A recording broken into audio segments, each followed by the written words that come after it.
Yo'lda xona bor. Xonaga kirasizda.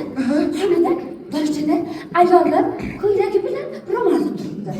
Ana shuni shundoq kiyingda boshingizga ro'mol to'ra qilib urib oling. Ish qilib berasizmi opa?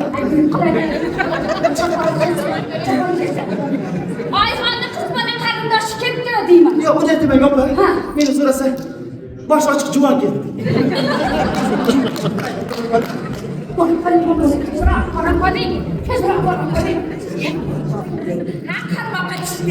Qarmoqqa tushdi, hidoyat xon.